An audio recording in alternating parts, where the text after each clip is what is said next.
Hello guys! Welcome sa Psychology of Freedom. As promised, unti-untiin natin yung concepts ng Jungian Analytical Psychology.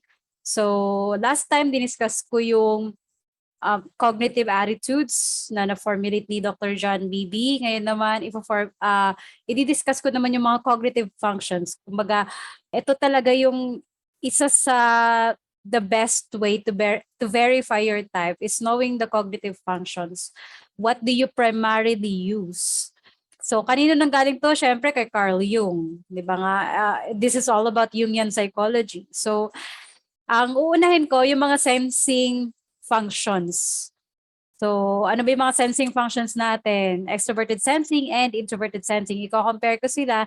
And how will you determine if a person is primarily an SE user or primarily an SI user? So, ano tong extroverted sensing and introverted sensing? This is how we observe the world.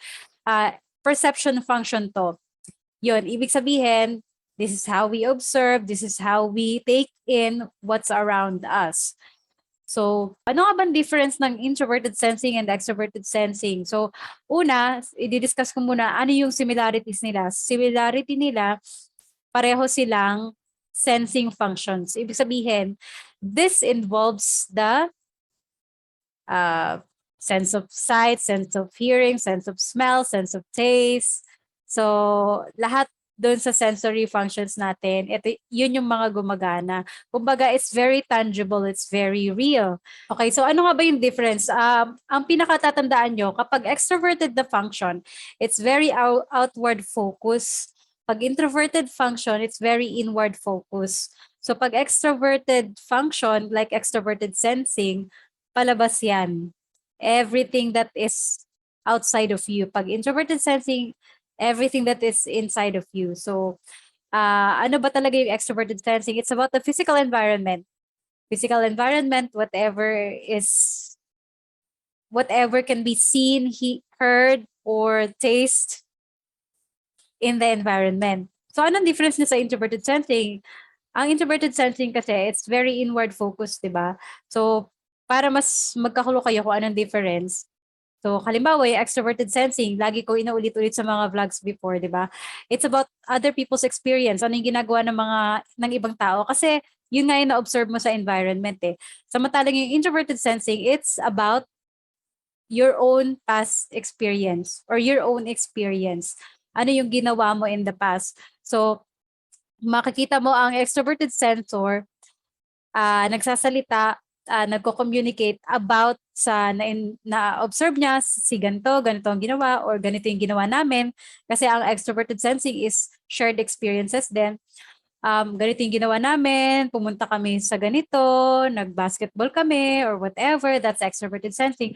Pero pag introverted sensing, pumunta ko sa grocery, binayaran ko. Very, very self-centered. Parang ganun. Pero, kumbaga nakafocus ka sa sarili mo kung ano yung ginawa mo. Kung ano yung ginawa mo lang. Samantalang extroverted sensing, kung ano yung ginawa ng ibang tao.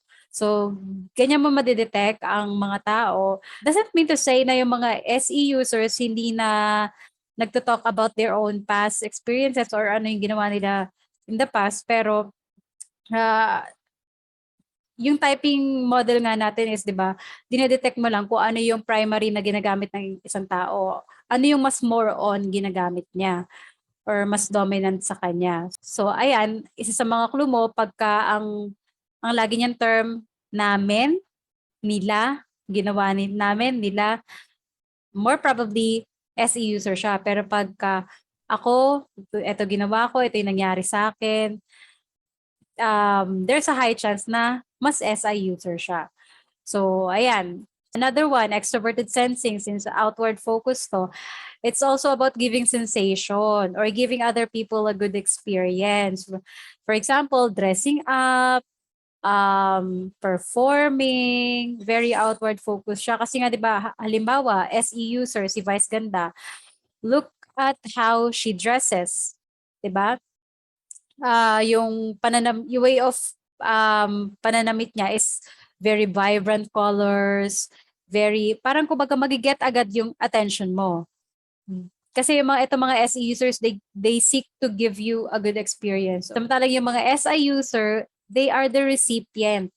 Sila yung more on receiver ng mga sensations na yon. So very inward focus, very SI inward, SE outward. Nasabi ko nga before, di ba? SE din is about performance. Pero yung mga SI users naman, they give attention. So they complement each other.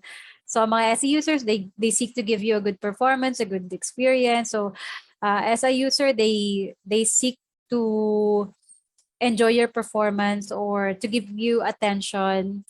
So ganyan. So extroverted sensing then, it's about the present moment. Ano yung nangyayari in the moment.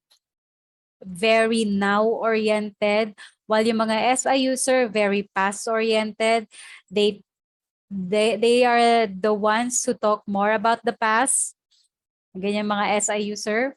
Tapos itong mga SE user, since hyper-aware sila sa physical environment nila, kaya nilang i-manipulate yung physical environment in a way na that can be very artistic or can be very good at mechanics. Yung mga SE user, they are good in mechanics. Kasi nga, ano sila laging aware sila sa physical environment nila Magaling sila mag-troubleshoot ng mga, halimbawa, ng mga tangible things. Since hyper-aware sila sa physical environment, mataas din or mabilis din yung reaction time nila. So, madi-differentiate mo yung SE user versus SI user kasi yung mga SE user kapag may nangyari sa environment, sila yung very reactive. Very, yung sisigaw agad, yung mabilis mag-react. Pero yung mga SI user, since receiver sila, more on receiver sila, they just take in what happened in the physical environment. So, ini-internalize nila yun. Kasi ang introverted sensing, very internalized yan, di ba? Kasi introverted function siya. So, yung mga SI user, hindi sila ganun ka-reactive. More on, they just take and internalize what happens in the environment. Tapos also, yung mga SE users, they seek to give you comfort and feeling of safety, which is very complementary kasi ang mga SI user, they seek to make themselves comfortable and safe. So, ganyan. So, another one is, ang extroverted sensing is all about the short-term memory, short-term memory. Kaya na-mention ko before na yung mga SE user very forgetful.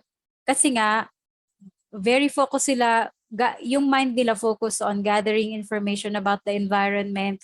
And then, once na may pumasok na new information, kasi moment by moment siya every time laging may new information.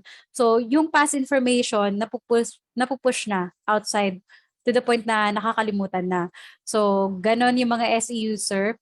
Yung SI naman is all about the long-term memory, which is why yung mga SI user, sila yung kahit yung maliliit na details in their past, naaalala nila.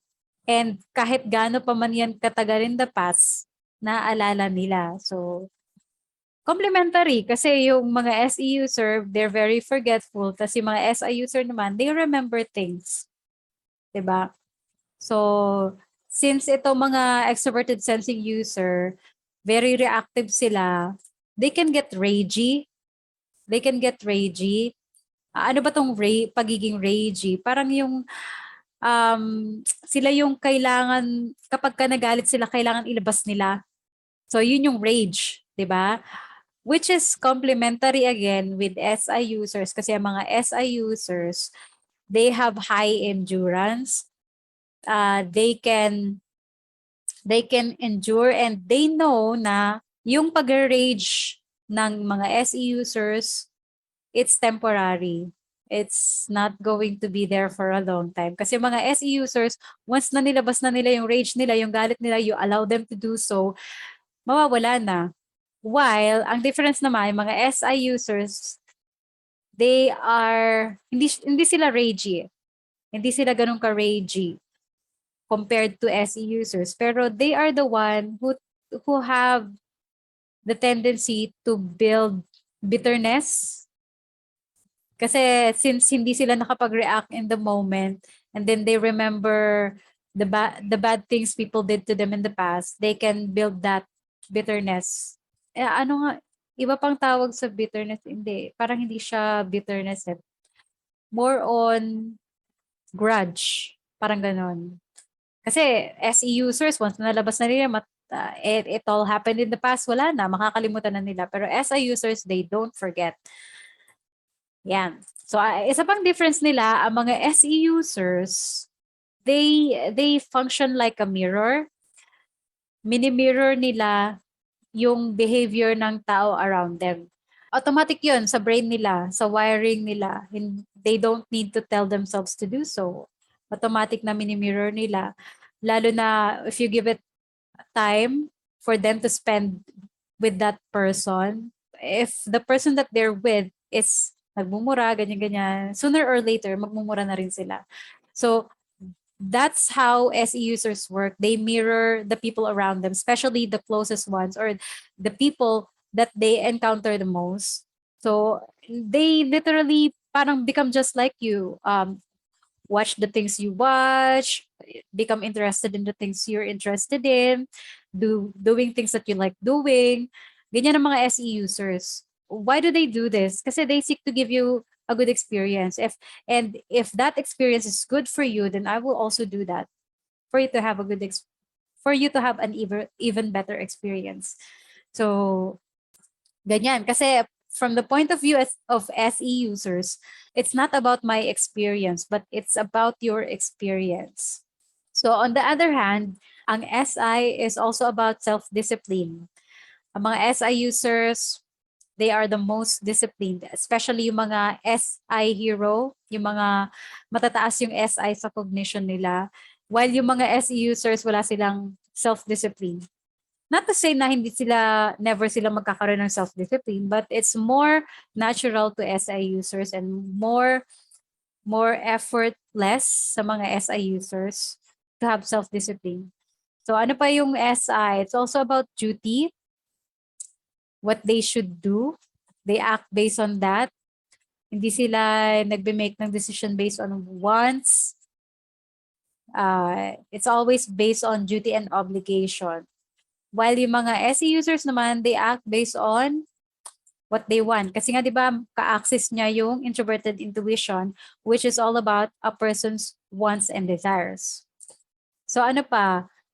Extroverted sensors seek loyalty. Kasi from their point of view, I'll make you comfortable and give you a good experience, but you should be loyal and not betray me. Thankfully, complementary again, mga SI users, very loyal, faithful, diba? The higher the SI they have, the more loyal they are. Why did they become loyal to SE users? Kasi they receive good experiences from SE users or they make them comfortable and safe, which is important nga for SI users. So ano pa, extroverted sensors then make you do things. Sila yung usually na nagsasabi na you should do this, you should do that. If they are like that, they want to make you do something. There's a high tendency that they are SE users. While yung mga SI users naman, since very dutiful and very obligation-based sila, they usually do those things that SE users make them do. Kasi they feel like it's their obligation or it's their duty to do so. So in a nutshell, yung extroverted sensing, para mas madali nating matandaan, you can always think of the wind. Kasi yun yung elemental representation ng extroverted sensing eh. So, ano ba yung wind? It's free-flowing, it's ever-changing. One moment, there can be very strong type of wind capable of destroying some things in the earth. While one moment or another moment, the wind can be just chilly and cool breeze lang. So, ganun ang wind. It's ever-changing, ever-flowing. While yung mga introverted sensors naman, ang parang elemental affinity ng SI is earth. Ano ba yung earth? Parang recipient lang siya ng wind eh, di ba? So it's more steady, it's more grounded, it's earthy, di ba? So kind of like tinatanggap lang ni earth yung experience or yung binibigay ni wind. So strong wind man yan or cool breeze, it's still steady. Pero the wind can still instill some changes in the earth. So parang ganun siya as a metaphor, ganun nag-work yung cognitive functions. So ayan, I hope na medyo mas naging maliwanag ang cognitive functions natin, extroverted sensing versus introverted sensing. So anyway, thank you very much for listening and for watching and for getting through through this video. So thank you. I'll see you next time.